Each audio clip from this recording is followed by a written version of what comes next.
Welcome to the Lights Out Podcast. This is Chris Lights Out Lytle, and this is our journey to document the history of mixed martial arts. I have brought with me my friend, the MMA detective Mike Davis, and together we will preserve the history and hear some great stories from the world in the era of the no-holds-barred.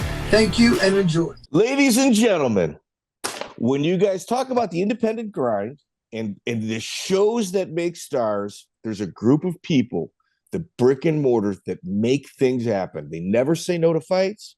They're always taking last minute bouts. And generally speaking, they're at the end of the card or just right before the main event. This gentleman right here is a veteran of over 100 mixed martial arts events and has saved more promoters' asses than anybody you know. Johnathan Ivey, welcome to the show, brother. Thank you, Mike. I've checked out some of the UFC one stuff and the different scopes you got on that. I loved it, bro. I was a fan of you and Anthony both, bro. It's good stuff. Yeah. No, for sure. Joey, Anthony Venti, Joey. Yep. He, man, dude, he comes through a lot. Now, you're talking about the UFC one that we did in October. Yep. I think this October, we're either going to do the IFL. We're going to do something every October. The Ultimate Fighter Season 2. We might even do all Journeyman. I don't know. We're going to do something. So, Jonathan, let's start with your beginnings. Yep. Combat sports, how does it enter your life? Combat sport, it's like fighting, like yes. Martial arts. I never did any martial arts or anything. I was just fighting in the street. But how I got started in MMA was I was playing college football, and I transferred from an NAIA college to an NCAA college. And you had to have a year of classes back then. This was before the transfer portal. And so during that year, I wanted to compete. So I just started doing bench press contests in all the surrounding towns and things. And I met a guy at a bench press contest on a Wednesday night. He took me next door to their Gold's gym was connected to a kickboxing gym. He walked me next door for about 10 minutes, showed me a guillotine choke and a key lock. 48 hours later, he said, bro, ride with me to Evansville, Indiana. Let's go watch a show. We go up there. A guy does not show up for the 4-man tournament. He goes, hey, would you mind filling in? And I said, well, you got some shorts I could borrow? And he had a mouthpiece in his trunk that wasn't formed yet. I said, I'll just do that stuff that you told me 2 days ago that you showed me. They said the guy I'll be fighting is a cop. So that was a plus, Mike. No offense. That's good. That's good. I said, if he's a cop, let's do it. Let's do it. All right. So let me, that's August. So we're getting right into it. August 14th, 1998. Hook and shoot. Mm-hmm. You get pulled from the audience. Yep. And I saw a fight Sam Smith. And I remember that guillotine from 2 days earlier. So I choked him. And then they had me fight some 6'6" guy, Todd Broadway, that night. And I just ran out of gas. Right? Oh, wait. So it's an 8-man tournament. This is what I got. 4-man tournament. Did you fight 3 times that night? No, they said, you did so well. Come back tomorrow night. We're having a big show at the Soldiers and Sailors Memorial Coliseum. Come back tomorrow night and fight Chad Bartlett. So I came back the next night on a Saturday night, fought Chad Bartlett. Jeremy Horn was the referee, and I beat Chad Bartlett in 12 seconds, I think. All right. Okay. All right. So this is where like the records online are kind of screwy. Yeah. So you got Sam Smith. You win by guillotine 43 seconds. Todd Bartlett in the finals. You lose by you got stopped at a minute 30. Todd Broadway. Yeah, it was I just ran out of gas. I didn't know how to fight. I just learned what it was 48 hours before that. But yeah, he was a tall, rangy guy from Florida. Oh, Broadway. That's right. And then Chad Bartlett, you knocked out in 12 seconds the following night. The next night, yeah. Holy shit, dude. The thing about Todd Broadway is he's got wins over Paul Bointello. Yeah. And Travis Fulton also fought that night. Was it the first time you guys? I mean, obviously the first time you guys had met. Travis, yeah, he was the main event that night, but just the way that everybody interacted with him in the dressing rooms and things, I was like, wait a minute, this guy is something, man. And so I just, from that first night, I started keeping an eyeball on Travis, and like I wanted to model my career after his. I was never Travis, I never got to those heights, but man, I wanted to be. That's crazy. I tell you, at that time, he fought Mario Roberto. Mario, no joke. He's actually got a school in Rochester, Minnesota. He's actually still producing really high-end talent. I think that was a draw. He beat Mario, bro. I'm telling you. Oftentimes, when it went to a decision, they would call it a draw. Yeah. Yeah. Yeah. He had top position the whole fight, and I just remember him kneeing Mario's tailbone from inside the guard. It was in the guard the whole fight. What's your experience like with Jeff Osborne? Well, back then, primarily I dealt with Miguel. Okay. And Miguel was the one that reached out to me and offered me the different fights and things. But Jeff always treated me very well. He later went on, became the UFC announcer, and he pushed really hard. From what I hear, when Tank made his return from the WCW, he wanted me to be the return fight, and they gave it to Frank Mir, and Frank Mir ended up leg locking Tank. But I like to think that would have been the same result. I tell you what, like, it's smart results. I mean, it's a smart option. I mean, you got Tank Abbott, huge crowd favorite, coming back from WCW, bringing a whole bunch of new fans with them. You get him a shot at least at, hey man, you might wind up in a win column, you might lose, but you got a shot at it. Yeah. Frank Mir, that's as one-sided as it's going to get. Right. It was, and it was a toe hold. I think that's the only toe hold in UFC history. Oh wow. So what about your beginning training partners? Like, I got was it Jon Haskew, the Fighters Guild in Nashville? Did you start with him right around this time? Well, of course, when I very first started, I didn't know anybody. And then I came back and I met John Rankin and started training at the Fort Campbell ISOFAC building there with Rankin and Chuck Luttrell. The guy that got me started in it, that met me at that bench press contest, was a hook and shoot veteran named Tommy Graham. He was their heavyweight champion, but I didn't know that he had only did a 4-man tournament, and the competition was very not good. He won the 4-man tournament. Those were the only 2 fights he ever did. But I trained with him, and then he later went on to fight Travis Fulton and got armbarred very quickly. But that, and then somehow I gravitated towards Nashville, and it was Ray Casillas, Spider, that Jon Haskew was also there. It was a room about as big as the room I'm sitting in right now, very like a closet, and there was about 7 or 8 of us that would go in there and just beat up each other. I didn't know what we were doing. So you guys were like watching VHS tapes? Yeah, like VHS Panther Productions. I remember it was the right. I started doing my homework and going nuts. I get those Panther Productions. It was Marco Huaz and Mario Sperry and all those tapes. Sperry's was the best. Yeah. Sperry's was the best. Like, it's so. If anybody would watch like an old school instructional, Mario Sperry's like the one I always steer people to, and it's, I mean, obviously he's a brilliant strategically, but his little sidebar comments of him, talking crap is very, very funny, very entertaining. So August 14th, 1998, your first, well, in August 15th, the next day. So you fought 2 days in a row. Did you know at like that point, like this was for you? Well, I had won that first fight real quick, and then I beat Chad Bartlett in 12 seconds.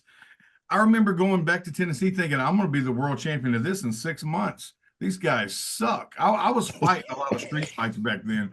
I didn't realize there was levels to this. I think at the time, Mark Coleman was the heavyweight champion.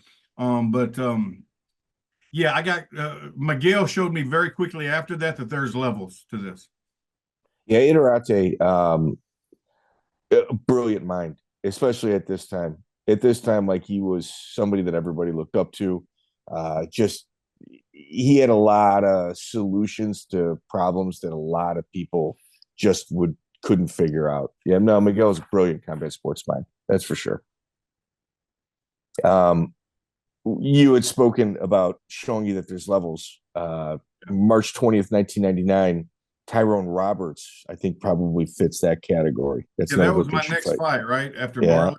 Yeah, there was a big step up in competition there. Tyrone wasn't the biggest guy in the world, but he came with that Iowa crew, Mark Jakewith and Travis Fulton, and so I knew he was going to be tough, man. And he elbowed me until I didn't want to be elbowed anymore. That was rough. I remember that. The next morning, I got out of bed and fell right back down into bed. It was rough. So he's from the Meskwaki Indian tribe. He was 10-0. You got Travis Fulton headlining with Harry Moskowitz that night. Yeah, I ended up fighting Harry Moskowitz and Travis. I think Travis beat him pretty quick that night. Yeah, he did. He did. And when you talk about like your body of work, you've got probably closer to 150 fights than you have 100 fights. Mm-hmm. And you're like here, Tyrone Roberts, that's a 50 fight club member, and you got Jeremy Horn on your record as well, November 6th, 1999. And there's fights in between these, ladies and gentlemen.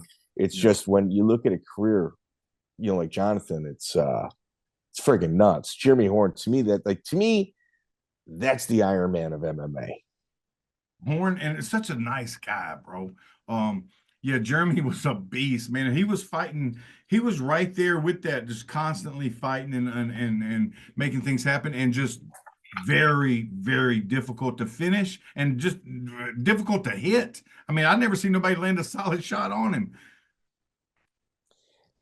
Not only is he just a nice guy, it's like you look at him and he's very deceiving as well. Like he doesn't look like a fighter to anybody. No, I mean, when I think I fought him when he refereed my first, when I fought Chad Bartlett that night, but I think he had already fought Frank Shamrock, because everybody was talking about him and stuff. And I was trying to get the feel of this whole sport. But when I seen him, I'm like, this is who they're talking about, bro. And yeah, he was very nonchalant. He'd be out jumping rope the fight before his, just warming up, getting ready. And of course, my heart's doing gymnastics in my chest, and I'm getting I gotta hate everybody. And he's over there doing jump rope and talking casually to the fans. It was eye-opening. And like, if you look at the room that Jeremy was in, like you got Jens Pulver, Tony Fricklin, Matt Hughes, Robbie Lawler. It's Miletich. It goes Justin Eilers, Mike Whitehead. It goes on and on and on and on. And like Jeremy's he doesn't fit in with those guys, but all of those guys like feared and respected him. Like those are guys that unless you can beat, they're not going to respect you. And all of them looked at him as the leader. Right. And off his back, I think he was the best one. Oh, for sure. Yeah. No, for sure. So Jeremy Horn, another 100 Fight Club member. Why don't you tell us about your experience fighting in Bushido, January 18, 2001, Roger Neff. I think Frank Shamrock may have been the promoter. Frank Shamrock was the promoter. That was just outside of Phoenix. I go down there, and Eve Edwards was on the card, and they Bobby Southworth, a lot of Pete Spratt, I believe.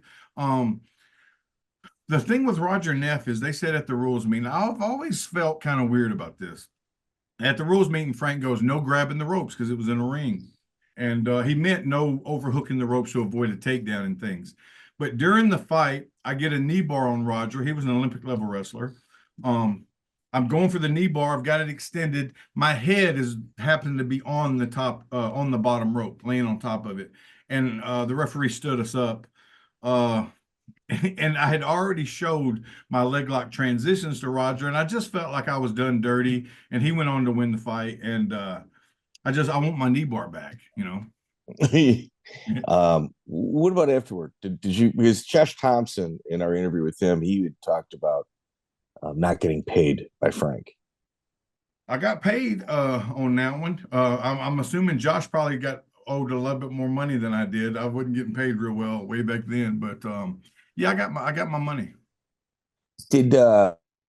How did you drive yourself? Did they fly you out? They flew me. Really? Yeah. And that was one of, like, my career, you'll see, like, my performances varied greatly, right? And it often two deciding factors, Mike. One, how long was I given notice-wise? I took a lot of them on less than 48 hours, but if I was given time, obviously my performance was better. But more importantly than that, if I could bring my people with me. I'm a mental basket case, bro. If I'm by myself, I start anyway. It's not good, right, for my performance. And that one, they did let me bring John Rankin. I got him on the card, and he fought Shannon Rich that night. So I did get to fly with somebody, but often I had to go to these places by myself. And when I'm by myself in a hotel room for 2 or 3 days, bad things happen, man, and I need my people with me. All right. So you talk about saving shows. A guy like you, people will look at your record. You got roughly 40 wins, 60 losses. But people will make the mistake of going, and they just kind of write you off. But the reality of the situation is, without guys like you, MMA events, especially on the regional level, they don't exist. Well, a lot of people on the internet say I suck because of the numbers that are associated with my record. People that have been around my career know why the numbers are the way they are. You know, Mike, you know who never says I suck? Anybody. I'll tell you one. I'll tell you one guy. Mark Coleman. Right. Mark Coleman will never say you suck. Yeah. Nobody that ever sparred me in the gym or rode with me at the gym, none of those people ever say I suck. I mean, if you give me time to get ready and let me bring my people, I'm a handful for anybody. Very few people, just when they ring the bell, the guy comes out and kicks my ass, right? Matt Lynn kicked my ass. Alex Nicholson kicked my ass. Justin Eilers kicked my ass. A couple more sprinkled in there, but the list is few. Right. And like, where I think people make the mistake, it's when you're a promoter, I've been on that side, you've got an entire locker room full of people trying to figure out how to pad their record. And then you got guys that can't find fights, and the guys that pad the record don't want to fight the guys. It's just they don't want to fight each other. And oftentimes you're bringing guys in from out of town. They're looking for an opportunity. More often than not, it's like, man, Blue Dude, please just take this fight for me because, like, I'm screwed. I got a ticket seller. He's got a bunch of people here. And you're also not trying to get a ticket seller beat. And then there's guys like you that I don't think you've ever said no to a fight unless it's like financially ridiculous, the offer. Right. The girl I was dating at the time, when she got pregnant, that was 2003, Mike. I stopped saying no to anything. I fought 26 times in 2003. 26. I went into some fights not being able to throw a punch because my hand was busted up from the weekend before. Like I would have to go through pre-fight physicals and lie and grip my teeth while the doctor's looking at me just because I had to get that money. I had to keep that money coming in. Mike, I come from an environment where people drove to Florida to get a trunk full of pills and bring them back. Right. Yep. People drove across state lines with a trunk full of powder. I was just looking for a way. I don't know how to hang drywall. I don't know how to cut hair. I don't know how to be a carpenter. I had limited opportunities here, bro. And so I just wanted a way to make my money. And if punching somebody or getting punched gave me a couple bucks, I did it.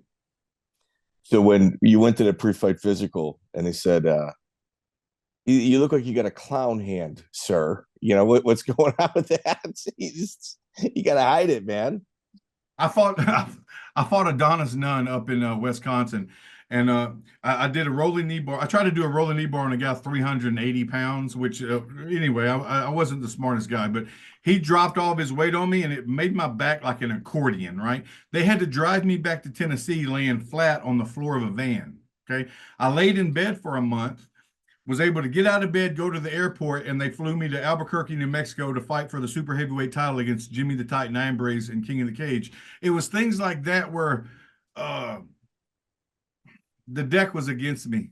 But I had different goals, It was never my dream to be a fighter. I just wanted to get me a little bit of money in my pocket and, pay for my daughter to have food and diapers and things. Well, that and like the camaraderie. Like if in that locker room, you got a big personality, but it's one that it doesn't rub people wrong. Like people meet you, they like you. Right. I mean, that's a fact. I've seen it. I've gotten along with almost everybody I've met in the sport, and in 26 years I've met some characters, but I've gotten along with almost all of them. Right. And I think that's what's important too. Like you're comfortable in that environment, you understand it, you get the game, and it's a show. Like someone's got to put the show on. Like as a promoter, we're providing entertainment for 3-4 hours, and we got to fill that gap where those people go, man, I really enjoyed that. I'm coming back next time. And it's guys like you that are incredibly important, at least like for us administratively. I appreciate that, Mike. That means a lot. That's the truth. Thank you. Yeah, and you know that. Like, you know the game. It's really, there's two people. It's like the guys kill, kill, kill. And then there's the guys like you where you're like, all right, well, let's kind of figure this out. You need this, I need that. Let's kind of meet in the middle somewhere. Guys like you make good managers. Well, when I started promoting, because I started running my own event, I ran 10 of my own shows. I started finding out how rare that was to find people that would that looked at fighting the way that I did. I paid for hotel rooms for guys that would refuse to leave their hotel room and no show the event when they had already been to weigh-ins. I mean, I've dealt with so much stuff as a promoter. I wish I could find a roster full of guys like me, but that for real. Yeah. right. Yeah. And no, it's like I see guys, Jay Ellis, there's another one. I might have him on soon as well. I mean, he got 150 fights. I think he's fought like 40 UFC and Bellator veterans. What do you think? You think he's going in, from out of town as a shot to win, or somebody going to lose, And there's not fixed fights, or I've only been offered one, but typically there's not fixed fights in this sport, but there's ways to tilt the table, to greatly tilt it, right? Yeah, especially not giving you per diem on time, flying time zone play. It's all there. November 11, 2001, IVC International Vale Tudo Championship 14. Dude, you made a trip to Brazil.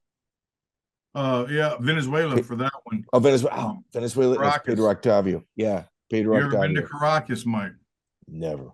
A little rough, Mike.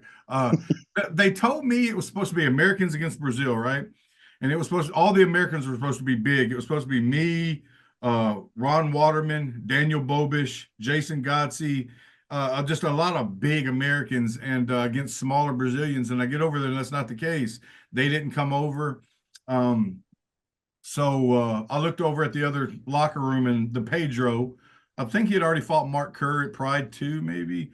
And I said, well, that's the guy I want. And we ended up fighting, and he wasn't able to continue in the tournament. But Stiebling won that one. And it was when they say anything goes in that IBC, they meant that. Pedro did a foot stomp on my groin, and I look at the ref, and the ref's like, legal, so they meant that anything goes. Okay, so Sergio Batarelli was a promoter. Yep. What was your experience like with him? He was always nice to me, but of course he dealt more with Phyllis. I've never had a manager or anything like that in my whole career, but Phyllis got me one fight, and it was that one. And he just dealt with her, and I was looked at as kind of, I don't know. That was early in my career, and I just was happy to let somebody else handle things. Okay, so it's Phyllis Lee. Yeah. Mm-hmm. Okay. She's like one of those names in the sport that I don't think gets enough credit. Interesting woman, a hard woman sometimes, but certainly cut her teeth in a sport dominated by men. Yeah, and I mean, she had a certain way she liked to do things, and she didn't want you to deviate from that. And I'm kind of like, I want to be in charge of, if I'm taking 100% of the punches, I want 100% of the money. I'm one of those type. And but anyway, she helped me out with that one, and she helped me up with Jason Godsey and that whole integrated fighting camp. So she did a lot of good for me. Okay, and Pedro Octavio. The interesting thing in that one, he's representing Lucha Libre, but like as you had mentioned, you get stomped in the groin. You look at the ref, that's the promoter, Sergio Batarelli. He's like, legal.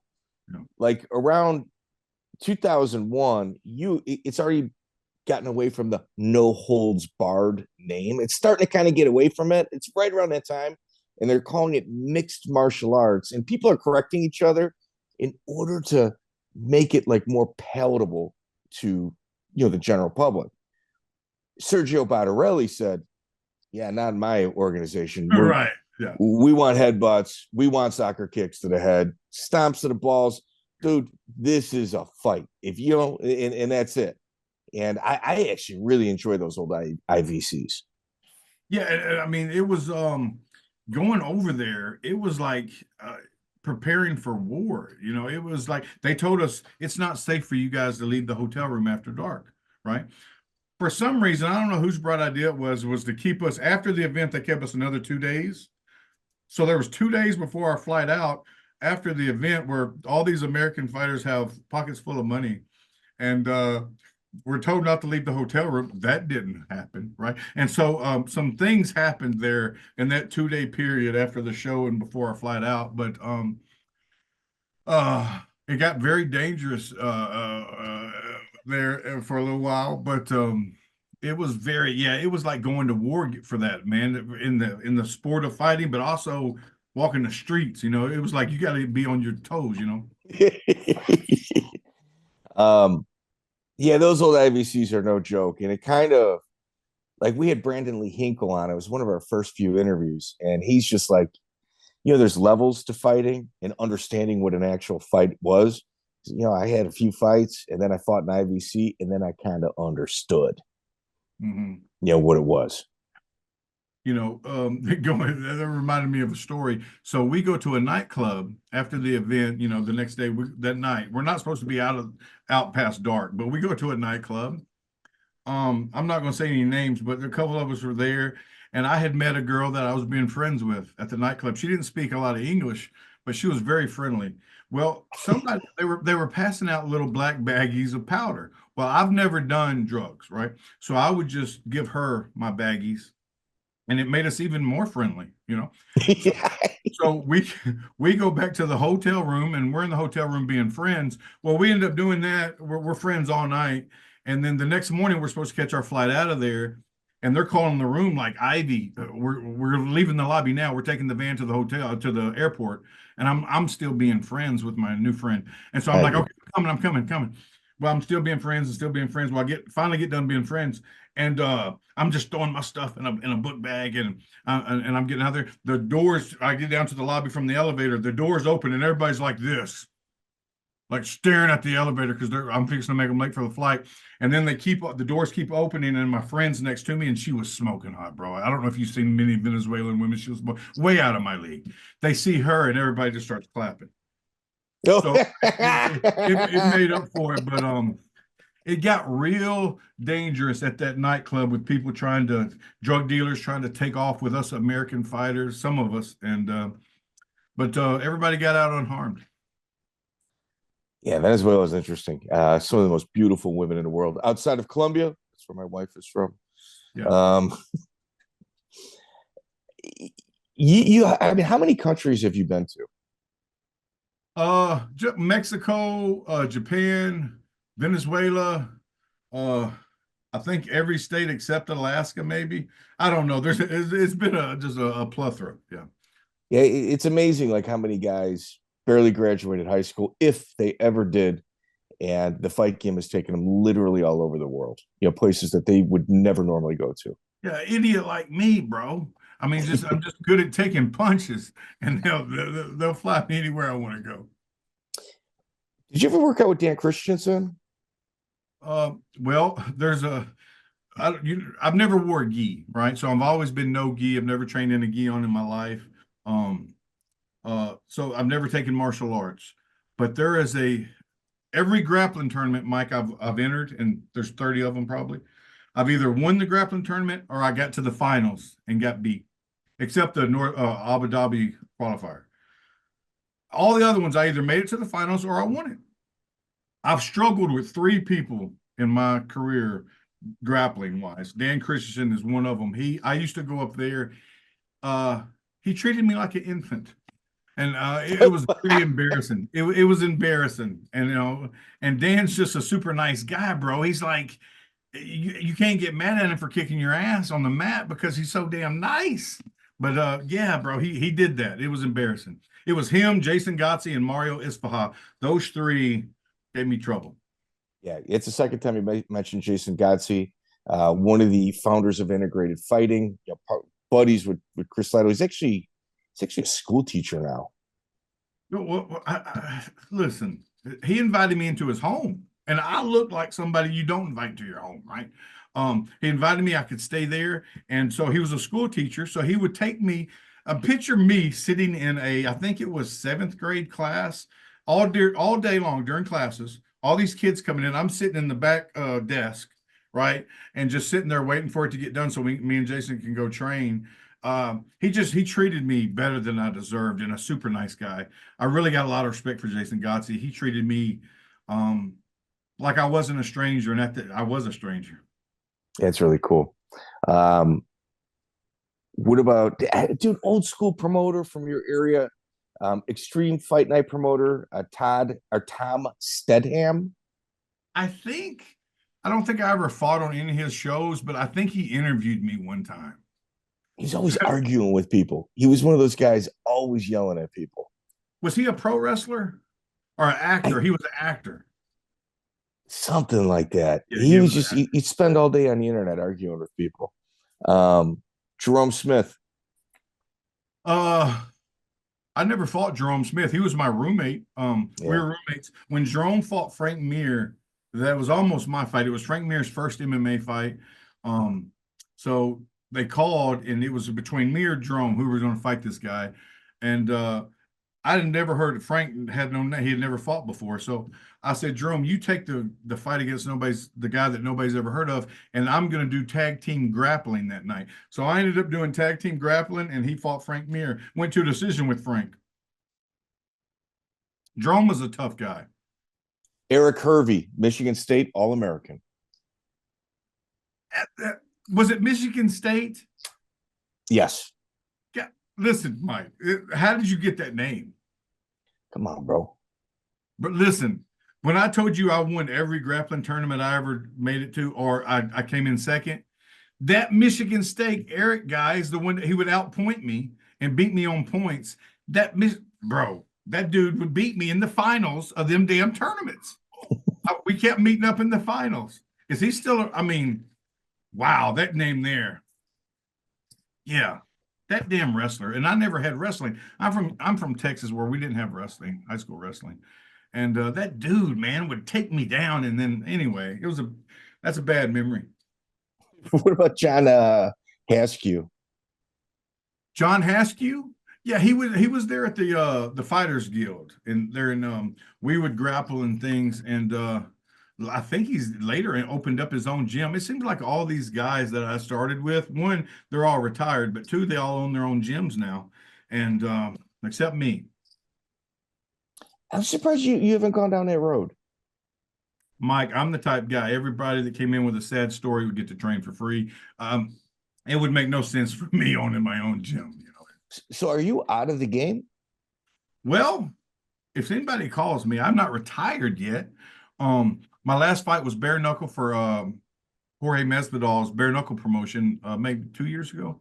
But I want to coach high school football, junior high football. I want to coach one of those, and football's always been my first love, man. It was never my dream to be a fighter. So I'm trying to get into coaching high school.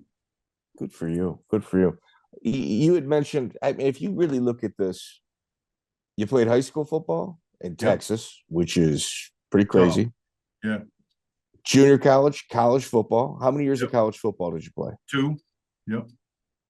2, and was in the process of going to Austin Peay and I had to take my year of classes, and that's when I learned what MMA was. And I dropped out of college, and here I am 26 years later with no degree, which is kind of came back and bit me as far as this coaching high school football is concerned. But we're going to make it happen. Yeah, dude, you just got to get in front of somebody. They see how you interact with kids. It's a done deal. Especially the majority of coaching high school sports is communicating with the parents and shaking their hands. Right. You have an absolute shit team and a shit season. As long as the parents like you, you're good. You'd be fine in that spot. Yeah. I think you'd probably excel, actually. I've never met my dad. I've never had a father figure, but my high school coaches were the people that I looked up to in that light. And I've coached Pee-wee football. It's crazy they'll let you coach little kids, 9 and 10-year-old kids, but you got to have a degree to coach high school kids. It's weird, but anyway, I've been the head coach of several Pee-wee football teams. That's wild, and I get that. I think you mentioned not having a father kind of gives you a certain edge. Well, is it like the neighborhood kind of raised me, because my mom had to work 2 jobs, so she was never home, so it was always the neighborhood. And It taught me to, the old heads in the neighborhood would always say, coming up like this is going to make you tough. And I never really knew what they meant because I was a kid, but I guess it kind of panned out what they said. And you can now pick out those kids as well and extend yourself to them like these people did with you. That's just part of life, man. Yeah, and it's something I've done for free. So they always say do something that you would do for free and you'll never work a day in your life. And I would happily do that for free. Absolutely. The feeder show to Super Bowl 24. Don't want to do it for free, but I would do it for free. Go ahead. Right. One of the greatest heavyweight tournaments on United States soil. Part of it was held on February 16, 2002 as a feeder show to Super Bowl 24, Extreme Challenge 46, 8-man heavyweight tournament. You hit Jamie Schell. Jamie Schell. I apologize. I can't remember. That was, I've done several.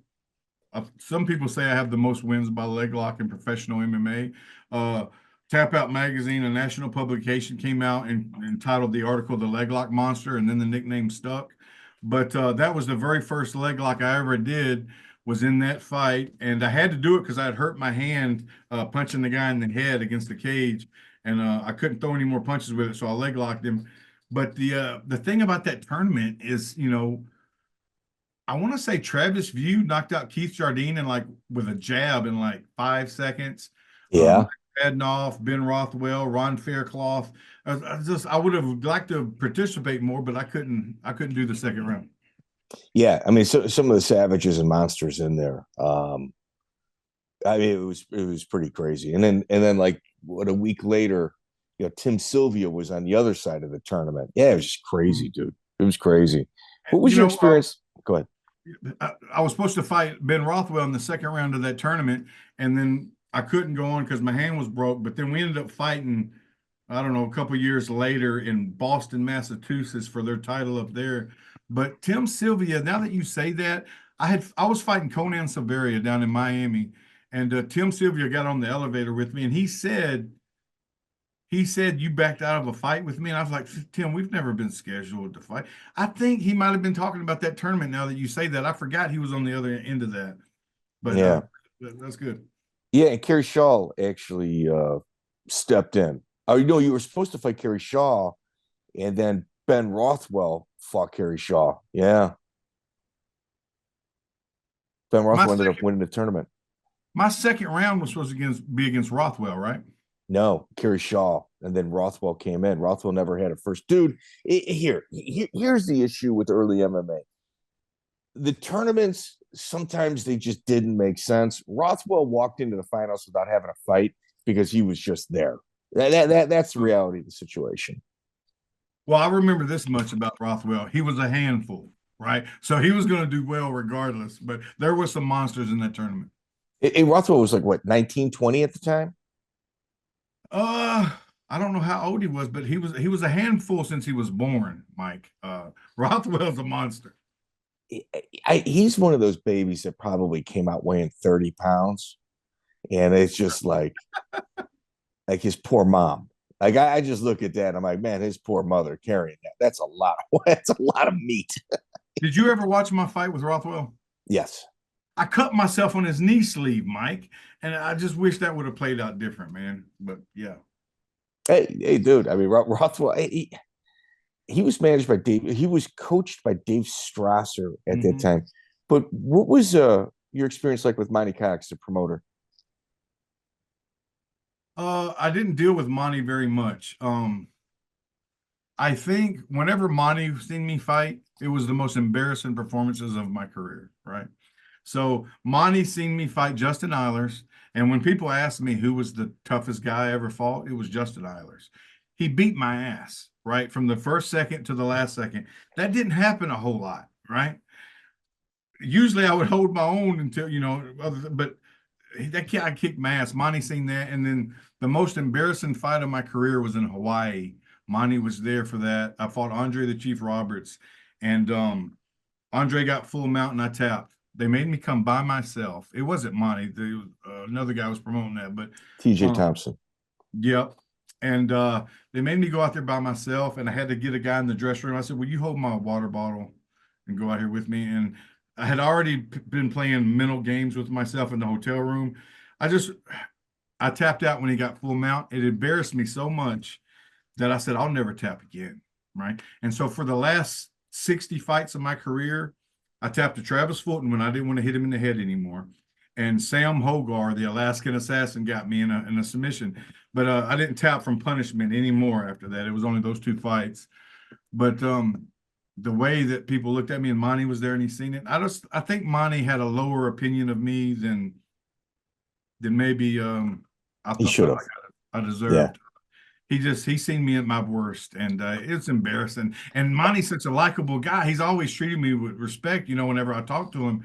But it was just embarrassing knowing that a guy that like Monte, he doesn't think very highly of me as far as my ability, and it's embarrassing. Well, here's the thing. If you jump in there 150 times, you're going to have a bad night, at least on more than one occasion. It's just, it is what it is. Like if you're going to have a bad night, just do it in somebody else's hometown. That's it.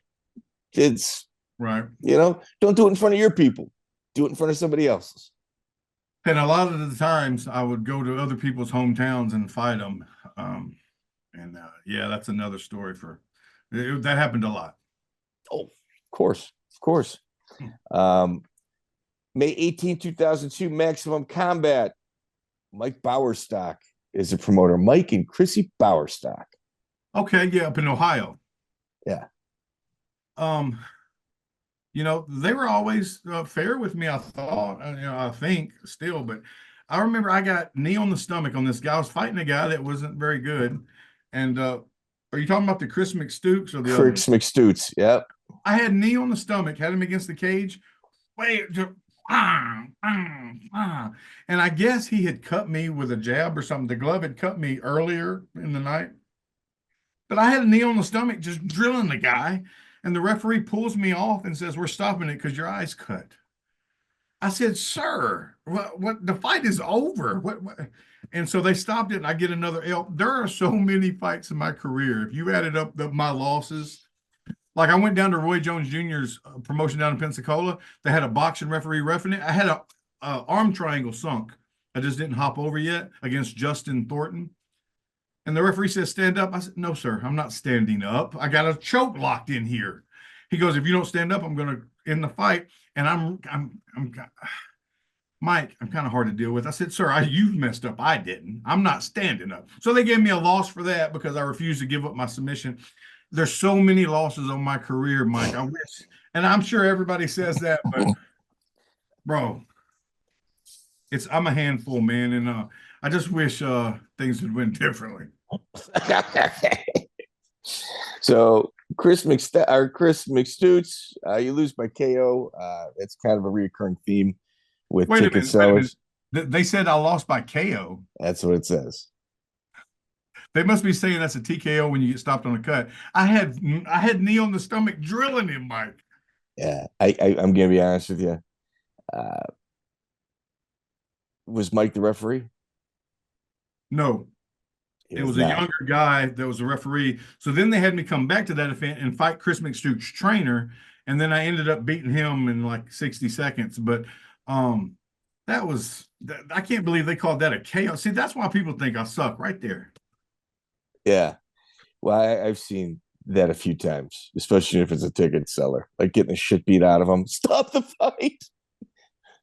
Guy on bottom wins. Yeah, I've seen that.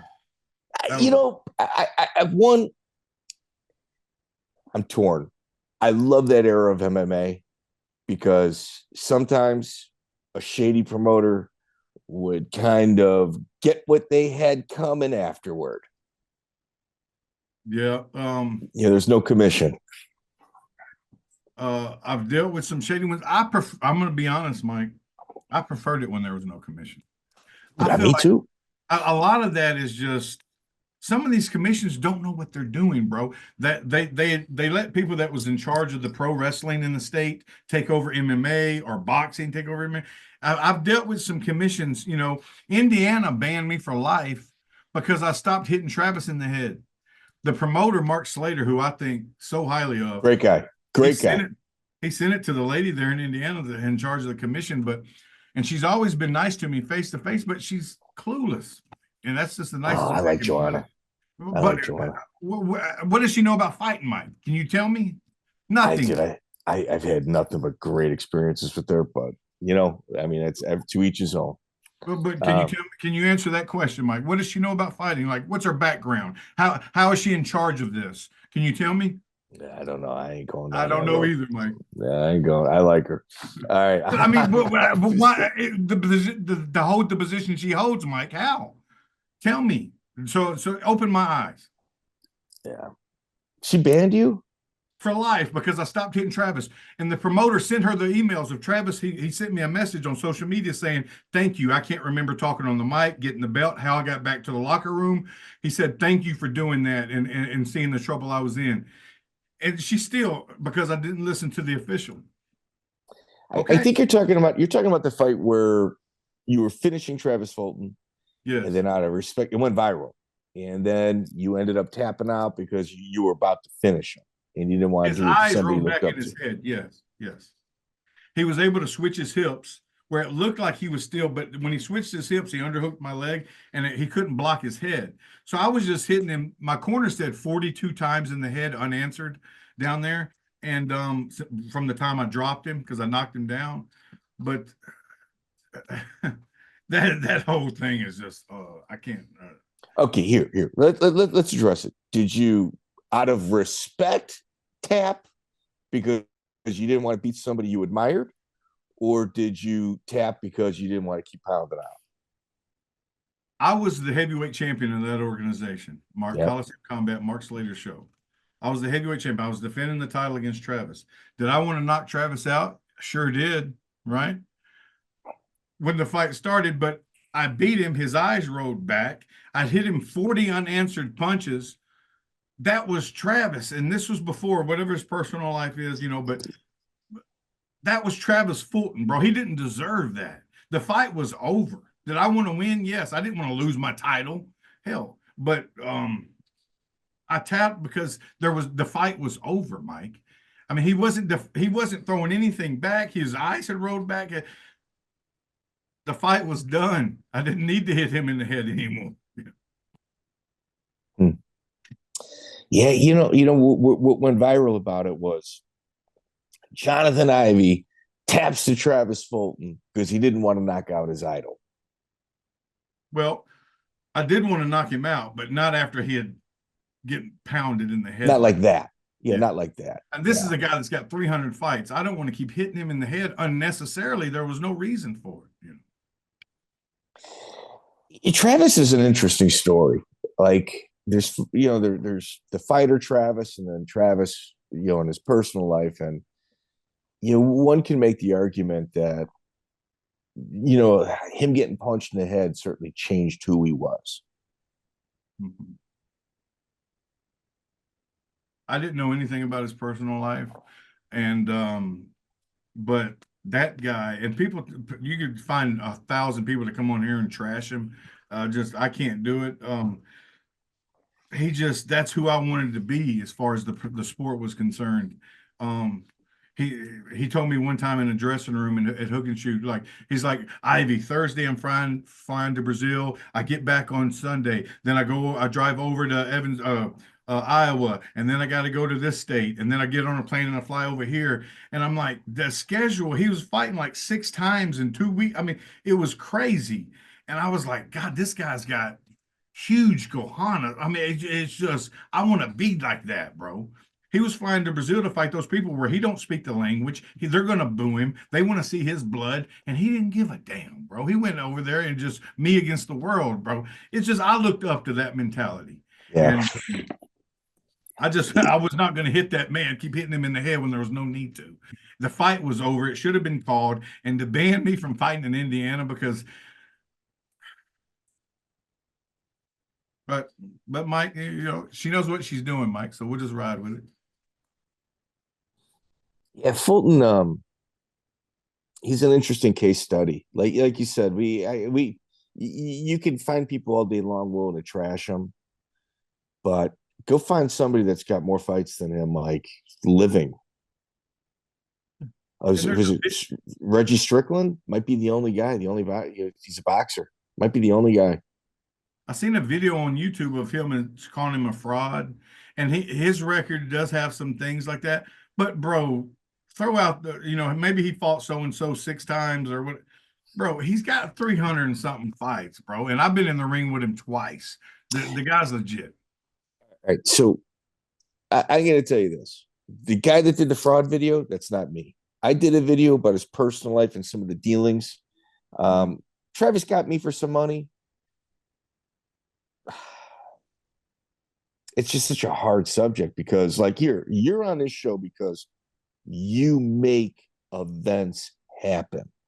You never say no. You've always fight in enemy territory. So for me to sit here and go, well, Travis this and well, Travis that ain't right. Like, that's not right. Travis, dude, saved fucking shows. There ain't no doubt about that. And fought really hard people as well. Is there some pad to it? Yeah.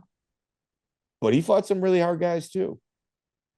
And, if he did what he did, and that's despicable, right? Well, there's so much other stuff to look at besides that, and I just choose to look at the other stuff. Here, I'll even say it this way. At the very end, he did the right thing. That's it. Here, his last act was the correct thing to do. Yeah. So if he did it, I'm talking about if he did it. I don't think Jeffrey Epstein did it either, but dude,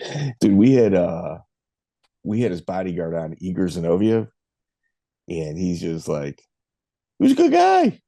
He was a good guy. You talk about Epstein. Really? Yeah.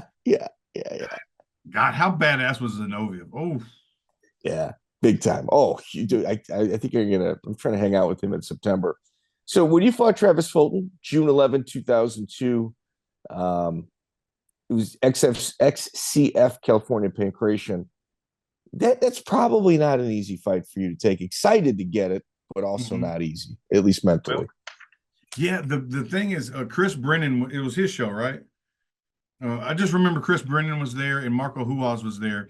And somebody, and I didn't hear this, but somebody said they overheard Chris Brennan saying I was a submission machine. Now, maybe it happened, maybe it didn't, but in my head it happened, right? And so I was doing my warm-up in the dressing room, and Marco Huaz was in there. And I was doing my leg lock transitions, and I'd go through all of them before a fight, but I would do top reverse mount, knee bar, and from all these different crazy positions. And I looked over, Marco Huaz was pointing at me to his friend, and it was like, whoa, their eyes got big. So things like that I remember. But I ended up leg locking Travis, and his leg popped, and he wouldn't tap. And so he ended up coming out of it, and he ended up catching me because I baited him with the Kimura, and he caught me. But he wouldn't tap the leg locks, or he didn't tap the mine because his leg popped. But he was the guy. Look, I went to a judge's decision, Mike, with Ken Shamrock, Dan Severin, Rico Rodriguez, Travis View. I mean, the list goes on and on. People I went the whole distance with. Travis Fulton's legit. No matter what the YouTube video says, he's legit. I agree. Yeah, no. And at some point, did his talent level dip? Like all fighters, it did. But he was 100% UFC ready. At one point in his career. I mean, obviously fought in the UFC, but he deserved to be there at that point. Did you ever watch his fight against Petey Williams in the UFC? I did. I've watched it about once or twice or 8,000 times. He kept touching his ear, right, with his left hand. I wanted to touch my ear when I watched that. I mean, I want to be like Travis, keep touching my ear. I don't know why the hell he kept touching his ear. Maybe to keep his left hand up to remind himself, but I kept touching. There was a couple fights where I just started touching my ear. Like, anyway, wanted to tell that.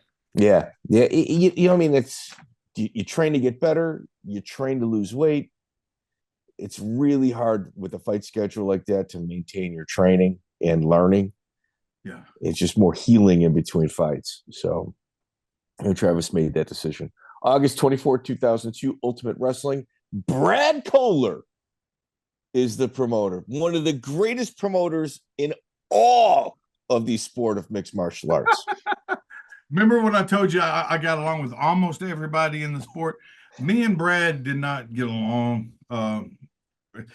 One, there were some personal things with the guy that helped me get into the sport. He had some bad dealings with Brad, personal dealings, not professional. With some things that were extracurricular that you may have be able to guess. But Brad was managing Travis View, and I fought Travis up there. And Travis View, I have a very high opinion of. He's another guy with 100 fights, and I picked him up from the airport one time. He came down to Tennessee to fight, and just a nice guy. He's the polar opposite of Brad Kohler, or my memory of Brad Kohler. You're right. You're right. Yeah. So you didn't get along with Brad. What was the was it personality thing, or was it he just couldn't fuck you? Well, he okay, I'll just tell it, Mike. I'm just going to tell it. So I knew a guy that went up to get about 10 grand worth of juice off of Kohler. he took 10 grand in cash, and he took a car title he was going to give Kohler. And supposedly, I wasn't in the hotel room, but Kohler pulled a gun on him and was going to give him a bunch of fake juice. But anyway, okay. So I accept this fight with Travis View. Kohler comes into the locker room 30 minutes before the fight and says, there's not going to be any leg locks tonight, right? Can't do any leg locks. Well, I just came to get my money, bro. So if you'll watch the fight, I think it's online, I go for a leg lock. Remember, I can't do them, and I let it go. And Travis View ended up going on to win a judge's decision that night. He was probably physically the strongest guy maybe I ever fought. Maybe Jimmy Ambrose was a little stronger, but Travis picked me up at one point in the fight over his head, if that gives you any idea how strong he was. But yeah, they came in the locker room beforehand and said, and I don't know if Travis View knows that, and I'm not saying he wouldn't have won a decision anyway, but he was a very tough guy. But Brad just did some. Listen, I had to leave my hotel room. He wouldn't get me the hotel room for 2 nights. So the day of the fight, I have to check out of the hotel room. I have no place to go. I'm driving around. I think it was somewhere in Minnesota. It was a bad situation. Everything he did had a little bit of filth to it, just everything he did. And he ended up having words with me online saying he'd kick my ass. Let me tell you something, buddy. My name ain't Steve Judson. I'm not going to fall down as soon as you touch me. I will beat the brakes off of Brad Kohler. But anyway, he was just one of the few guys that I couldn't get along with. Yeah. Running for Congress, currently running for political position. I can't imagine a better place for a guy like Brad Kohler. Is he still alive, bro? Well, that's Dude, crazy. It's surprising. It's surprising. And okay, I'm in Minnesota a lot.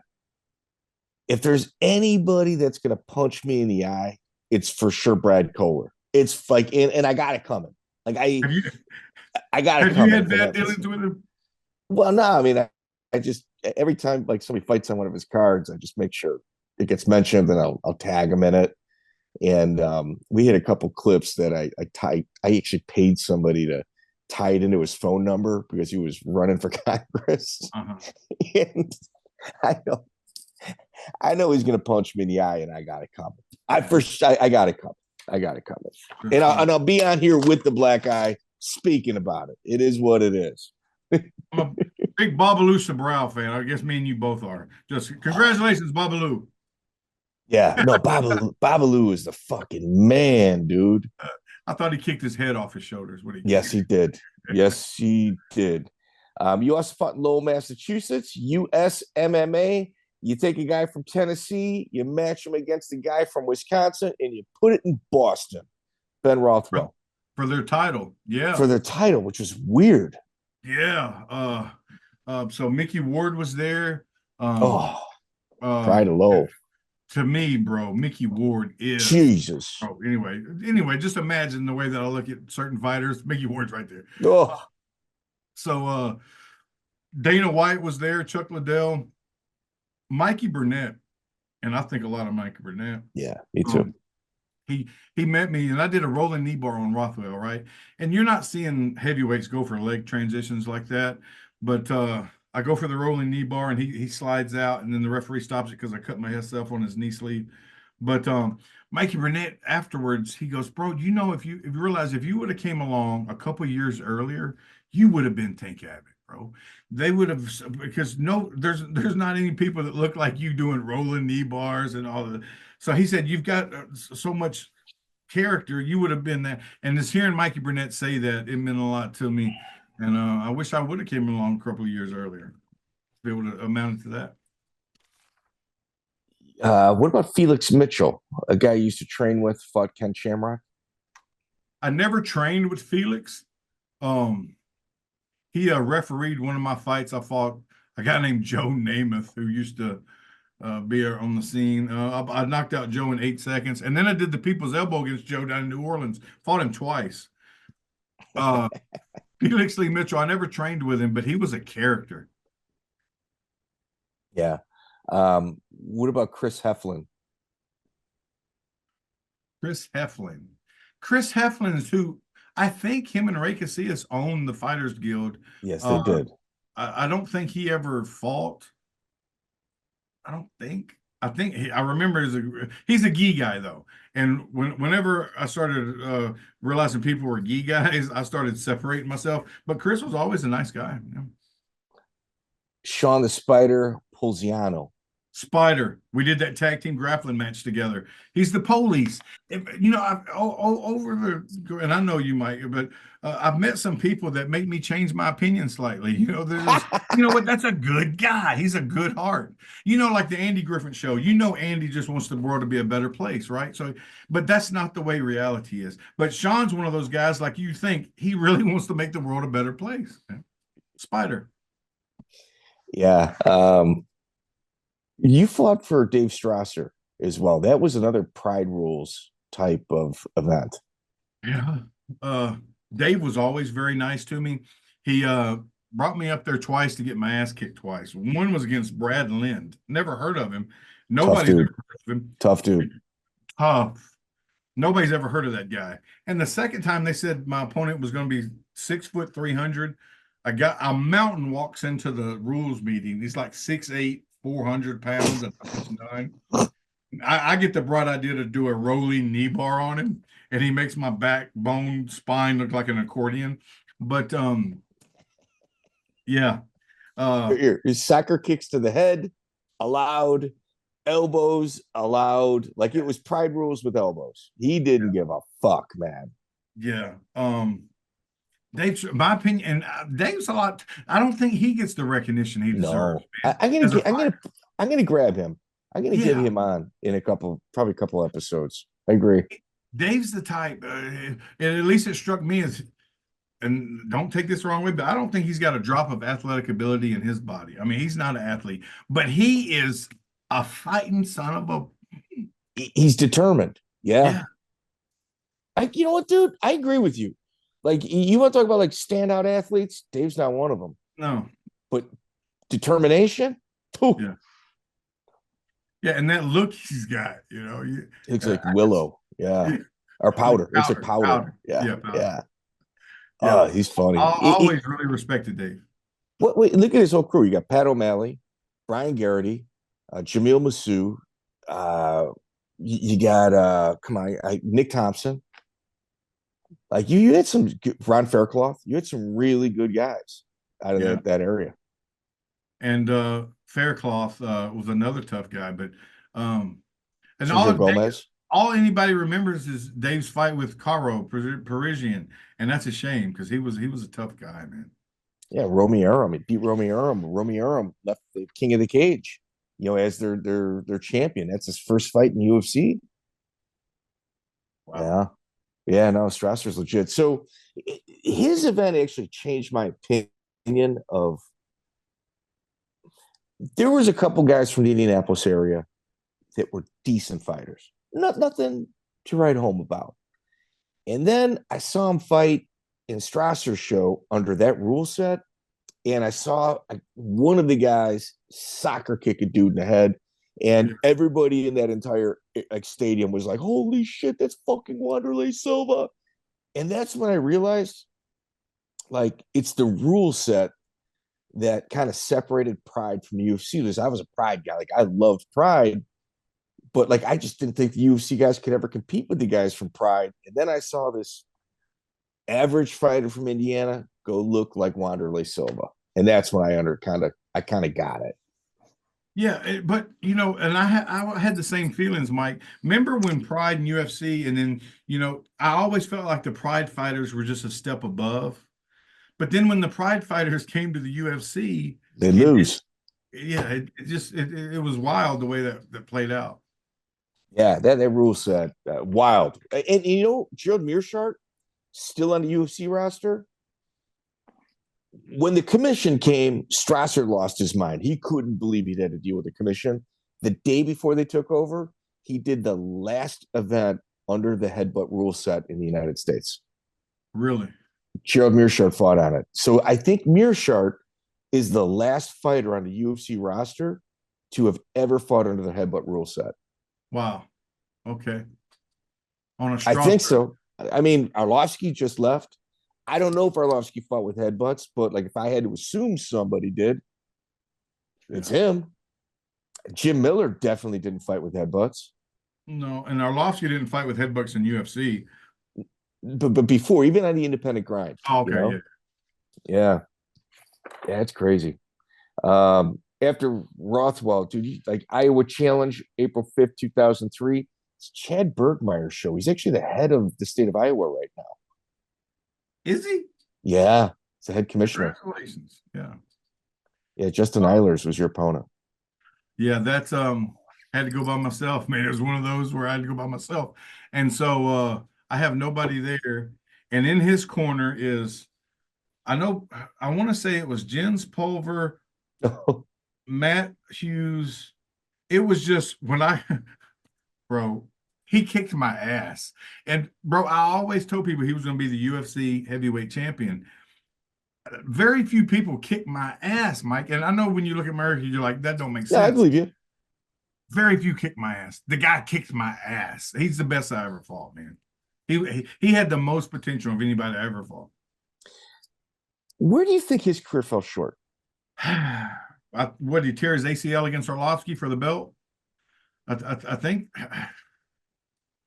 he got banged up, man. And, you know, because we fought in Hawaii together, and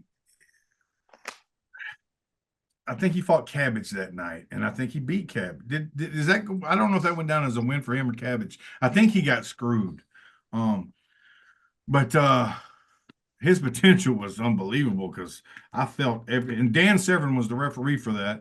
And Dan Severn stopped it. Usually I had a problem when the referee stopped it. Not that one. That guy beat the hell out of me. Yeah. Yeah, Eilers, tragic too, you know, the way he died. Super Brawl, June 13th, 2003.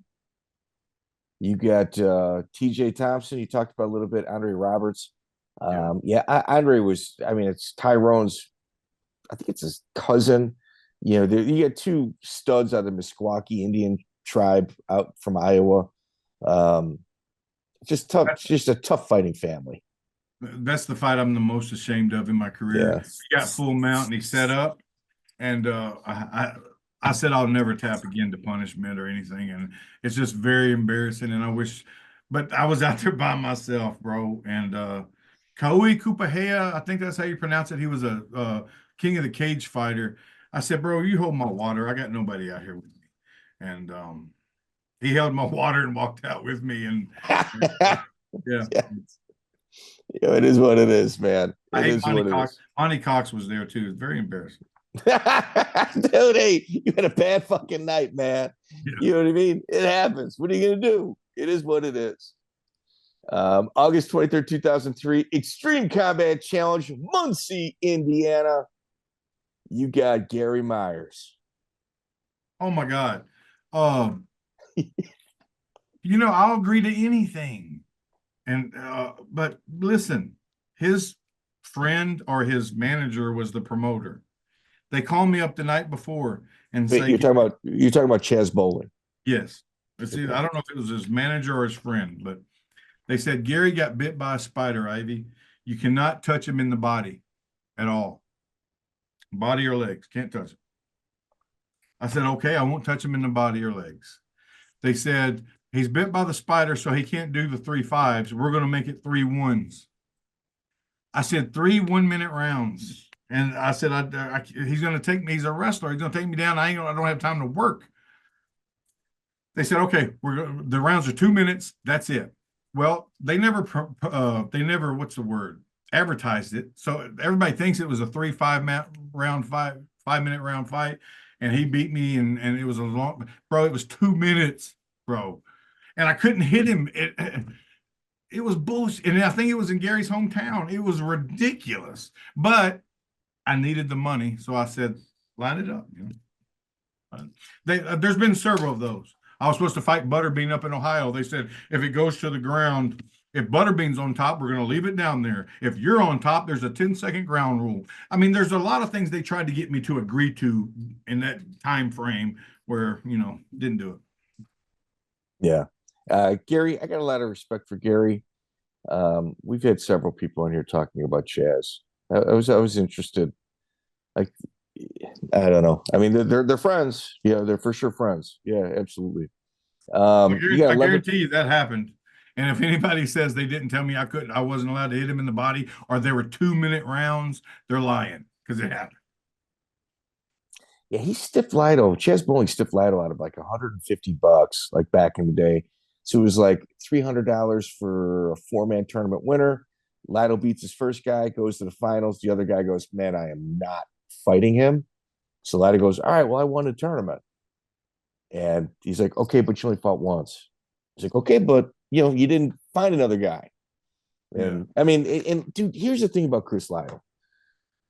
He is such a fucking nice guy. Like, he's such a nice guy. But a little thing like that, he never forgets it. Right. But you do little things like this on the good side, that's it. We're friends. I got you covered. But a little thing like that, oh, gotcha. We're good. Don't ever talk to me again. That's how Lytle is. When I would go up and train with Gotzi, Lytle wasn't. I don't know if that was just happened to be when he was a firefighter and our schedule didn't mesh, but I only got to row with him once, and it was at Keith Palmer's boxing gym. Oh, dude, and great guy. I remember I transitioned to a leg on Chris, and his legs are like it's like they bend like in very crazy ways. I couldn't get a submission on him. I mean, his ankles and knees are like Gumby, like I don't know. It was very odd. It's very rare that I've ever felt that before, but he's always been really nice, and Chris is always, and just he's a savage, and he don't get in UFC he's a savage, bro, against other savages, and I don't feel like he gets the respect he deserves. No. Working with me at Bare Knuckle Fighting Championship right now. All right, October 18, 2003, another guy that does not get their respect, John Dixon. Wow. Yeah. You think John Dixon is a stand-up Muay Thai guy? No, he's a leg lock guy, bro. You got to get him on the show. His fight at Pride 1 was not it was fake. His fight was fake. He said that anyway. I'll let him tell that story. But we fought. I think it was a judge's decision, right? It went the distance, and they ended up giving it to him. But up in Boston, Massachusetts, that's the same show that I think they later had me fight Dan Severn up there for him. Yeah. Yes, you fought Severn. Yeah. Yes, you got Wiezorek too. You fought Jonathan Wiezorek. He's from out by that area. ISCF trauma. Wiezorek, he's an interesting case study.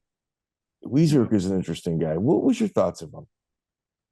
Well, his promoter, They brought me out. They wouldn't let me bring anybody. It's another one of those. And I know this is a reoccurring theme. Yeah, well, that's your job. That's what you do. I had to go by myself. And so there was a promoter out of New Orleans, Louisiana, that managed Melvin Gilliard named Joe Ancona. And Joe Ancona, he was in my corner for that. And God bless Joe. He seemed like a, anyway. I was not mentally ready to fight. And I think he got me on the neck crank. It was just, I was there by myself and I wanted not to be there. But Wiezorek was a very strong guy. He ended up fighting Jerome Smith and beating Jerome twice. And so he's legit because Jerome was a tough guy. He's completely walked away from the sport. He's actually in Springfield, Illinois, as I think he's either junior college athletic trainer. Oh, wow. Okay. Completely walked away from the sport. Yeah, wouldn't even know he was an MMA guy. Right. And at the time, if you looked at him, you wouldn't have thought his body, he didn't have the body of a bodybuilder. You know what I mean? No, he's definitely not juicing. Definitely. Very tough guy, though. Very tough. You mentioned Sever. You fought him March 27, 2004. Yeah. That's the one, when people talk about my record and these judges' decisions that I've lost, that's the one I think I should have won. I think I should have won that one. I knocked him down in the second round. I hit him with so many leg kicks, Mike, but he ended up getting the judge's decision. He was on top for a little while. Maybe that's what they were saying, but I remember when I got that fight, I thought, okay, I made it now. I'm fighting Dan Severn. So I get up there. They pick us up at the airport at the same time. He's sitting in the car in front of me. I don't know if you've ever seen Dan in real life or been very close to him. His head is the size of a watermelon. And I got a big head, but his is huge, bro. And so I'm sitting behind him in the truck going to the hotel thinking, the head was so big, I'm thinking, how can I miss? If I throw anything, it's going to hit that head, right? But so we get to the hotel room on the fight that I've made it. And I check into the room and there's a used condom in it.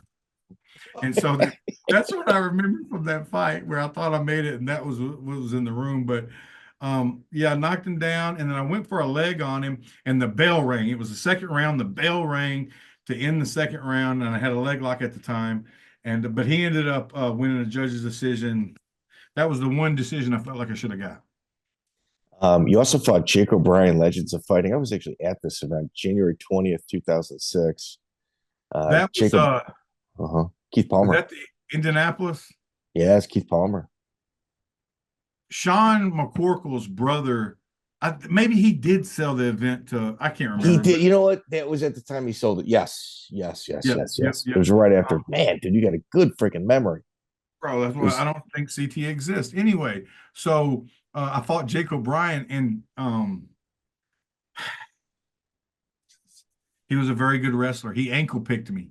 And wrestling was always my, I guess you would call it kryptonite. I've had several kryptonites, but that was my biggest one. Later on, I went up to train with Dan Christison, and he brought Jake O'Brien in to train with him. And Jake was such a nice guy, man. And I really, he's one of the good guys, man. And he's still on my social media, and I get to, he'll post things of his family and stuff.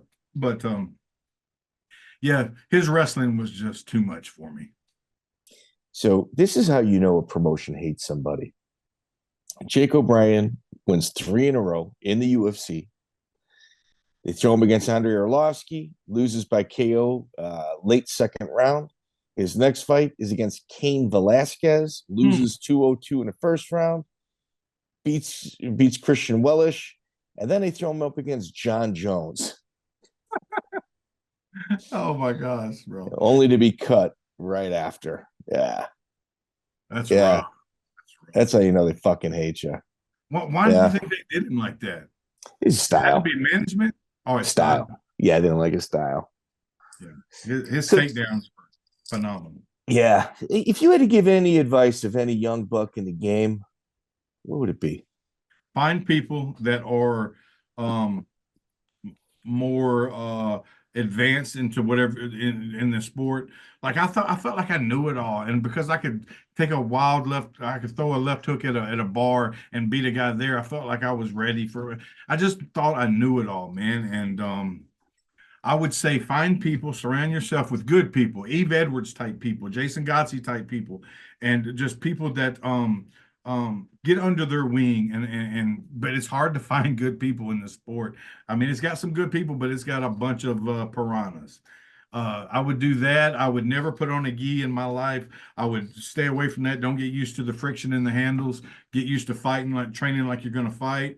I would Muay Thai and boxing, freestyle and Greco-Roman wrestling, and submission grappling. And I would just hit it. And if you got a passion for it, man, it's just you got to have a good work ethic. And I didn't have the good work ethic. I wanted the easy way out, and getting and they think, well, how did you get the easy way out? You're going to fight these people, and well, doing that was easier than me going to a Mexican restaurant and washing dishes every day. It's just weird the way what's easy. That's too hard for me. Getting up every day and going to do that would be too hard for me. So this is what was easier, and I took the easy way out. But don't take the easy way out would be my advice. Okay. Let's throw a couple other names before we wrap up. You'd mentioned John Renkin. Why don't you open up about him, the Saint, John Renkin? Shortly after I started, the guy that got me started that first night that showed me what it was at the bench press contest, he got shot in the head and killed, right?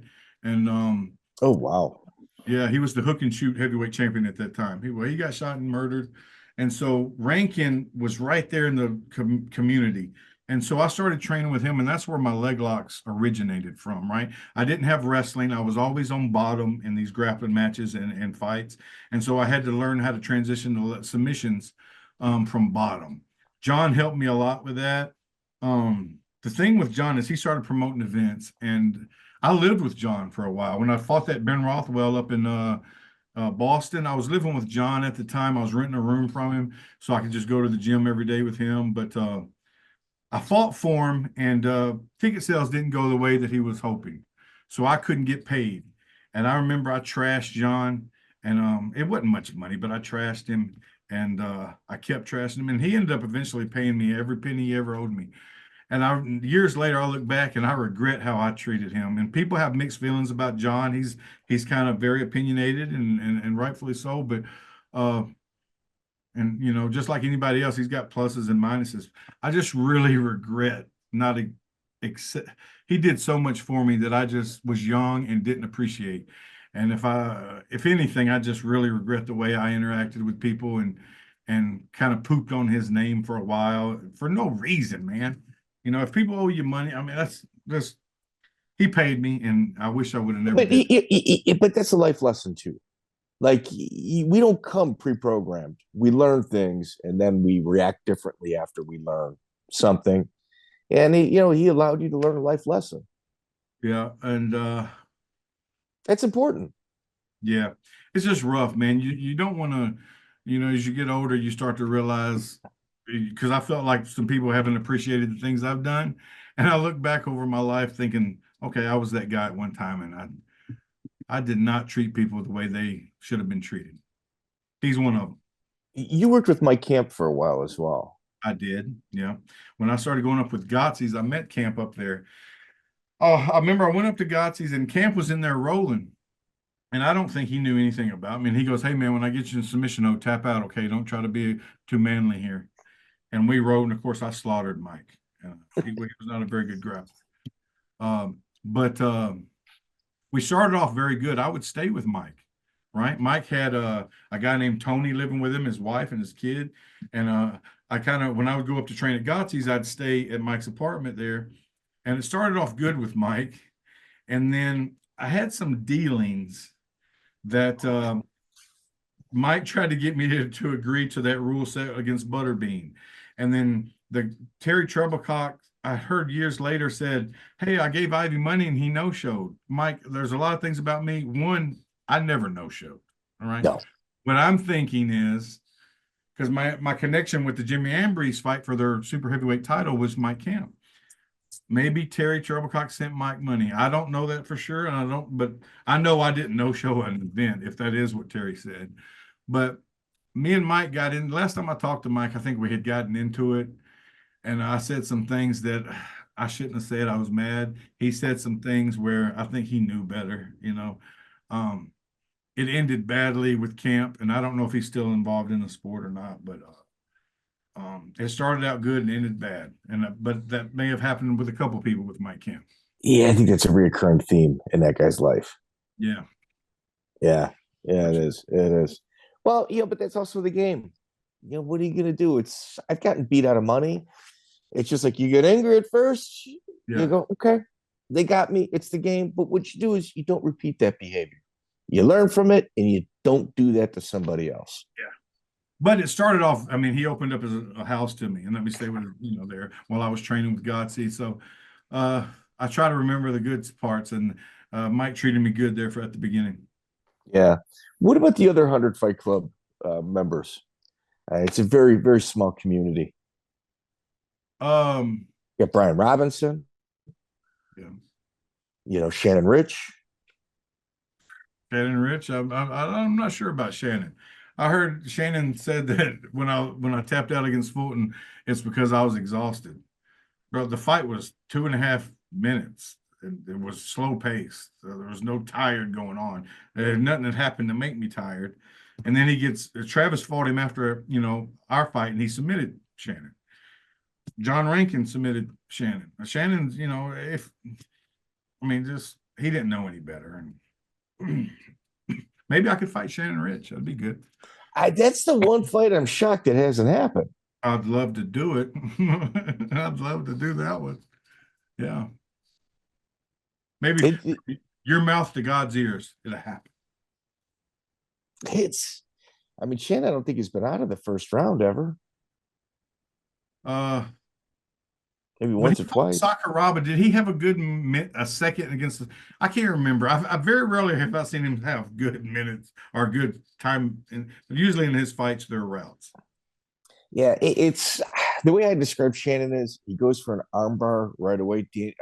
Daryl Gunthmiller in Minnesota is one of them. He either gets it or he's out. It's one of the two. He's got a world-class armbar, and if he hits it, he wins. If he doesn't hit it, he loses. Shannon Rich has a good armbar, you're saying? He's got a couple guys with it. Okay. Wow. I didn't even know that. I'd love to give him the chance to armbar me. Yeah. You know what though? I'd like to see it. Like I'd see that fight. I'd watch that fight. Make it happen, Mike. Well, man, that's probably on somebody else's time. Shannon, you just don't know what's going to happen. I know you'll be there. Yeah, I'll be there. All right. Well, man, this is just a portion of your career. Like where we've gone to right now hasn't even broke like 50 fights in your career yet. And that's fucking incredible, man. Well, there's a lot of them, and just God bless, God willing, I wouldn't mind doing one more, but Mark Slater. You do one more? Huh? One more? Oh man, I'd love to do two more, but hey, we'll start with one. But Mark wants to bring me back, and I was supposed to come back and fight. I wasn't supposed to fight Travis that night. I was supposed to fight Wes Sims, and it went from Wes Sims to Shoney Carter, and from Shoney Carter to the guy that fought Rashad Evans, Sean Salmon. And then finally we had to get on Travis because everybody else pulled. But Mark wants to have me back. Just that lady that is your friend, tell her that I'll listen to the ref this time. Jesus. Yeah. Is Slater going to do another event? I don't know. I hope so. When I first met you, he brought me down to Alabama to talk to those people when I met you. B2. Yeah. Yeah. And the older gentleman that I met with, he just rubbed me the wrong way. I was like, Mark, I love you, bro, but I got to get out of here, man. This old guy's opinionated, and he don't. Yeah, Greg Bell. B2 was a real cool thing while it lasted. Is it over? Oh, man, yeah. They did about 200 events, which is pretty incredible. But, what are you going to do? It was fun while it lasted. It was either going to go to the moon. His battle was UFC Fight Pass. Like, he thought UFC Fight Pass, they were going to kind of do away with the live events. So they'd have to kind of sponsor like a regional event. Mm-hmm. And he took up all that territory. Like, that's where he was planning. And he made it like a penny stock, which I'm not trying to get sued. It was just really strange. Like everything that you just said is correct. It was fun while it lasted. Yeah. And when I started promoting my own show, I did 10 of them. I went up and had breakfast with Mark. I said, Mark, teach me how to do, bro. Because Mark did it the right way. And not with posters or promotional stuff. I wanted my fighters that fought on my event to look at me the way I looked at Mark. Because Mark, I never had to question what came out of Mark's mouth. If he said it, I could take it to the bank. I wanted fighters to look at me the way that I looked at Mark. And so I picked his brain that whole breakfast. I'm like, tell me how to do, what do you do with this? What do you do? And I know he probably got annoyed with me to just keep asking questions, but I learned so much from that guy. And I wish everybody in the sport was like Mark Slater. The thing with Slater was he did a regional event in Kokomo, Indiana. So there's not a lot going on in Kokomo, but Mark got the local people there. And what made him a dangerous promoter was he could pick any fights he want. He can have an entire card of out-of-towners, and he's going to sell out because the people of Kokomo not only liked and respected him, but they knew they were about to see a good product. Yeah. Yeah, just a good guy, man. I'll vouch for Mark until I'm gone. So he's one of the good ones. One of the good guys. Yeah, one of the good guys. Sure. I never met him. I talked to him briefly prior, but when he and I got to know each other, I got a world of respect for him. Yeah, great guy. He's who introduced me to you, right? Yes. Down there? Yeah. Yeah. Had you heard of me before Mark introduced us? Come on. I saw you fight live like fucking 10 times. Yeah. You're like Monte Cox. You only seen the bad ones. That's fine. No, you know what? I saw you fight. I think I saw you fight live probably about a dozen times. But like you had a big personality. But I'm a Hammer House guy. Like I love the Hammer House guys. Yeah. And anytime your name got mentioned, stop. Good dude. Like they would go out of their way to say Ivey's good people. Was that Wes Sims or Mark? Sims and Coleman. Wow. Man, that makes me feel good. That makes all this. You got the respect in the locker room. You don't do. There's the people like the fan respect, which is one thing. It's obviously important. People like it. It helps pay bills. But then there's respect in the locker room, and that's doesn't pay the bills. You earn that by bringing your lunch to work. I mean, that's how you earn that locker room respect, and you 100% have that. There's no doubt. There's no question of that. I appreciate that, Mike. That makes all this worth it, man. So thank you. Johnathan Ivey, absolute legend within the sport. Here's the thing. Like I always give like, where are you from in the world? And then I'll name a journeyman motherfucker like you. And I said, have you ever seen him fight live? No. Kind of a casual. Right? Like you, right. Shannon Rich, Travis Fulton. I mean, there's guys all over the world that got like Jeremy Horn, got 100 fights, and you guys have fought everywhere. If you haven't seen a guy with 100 fights fight live at a regional event, are you a fan of the sport? You know the UFC Fight Pass social media, there for about the last 2 years, about every month, they'll show that fight of mine in Japan where I got beat in pancrase. But I get so many messages from people that just kept having to watch that fight because they kept posting it. They would send me messages like, I'd never heard of you, man. So I went and did my research, and there's probably been 20 or 30 messages like that from guys saying they were really happy that they've seen that pancrase fight on That's Fight cool. That's cool. So they can go check me out. Yeah, absolutely. Yeah. Johnathan Ivey, thank you so much. Appreciate your time. We've been trying to put this together for a while right now. And, give it a little bit. You got to come on and finish your career, buddy. All right, Bubba. Thank you, Mike.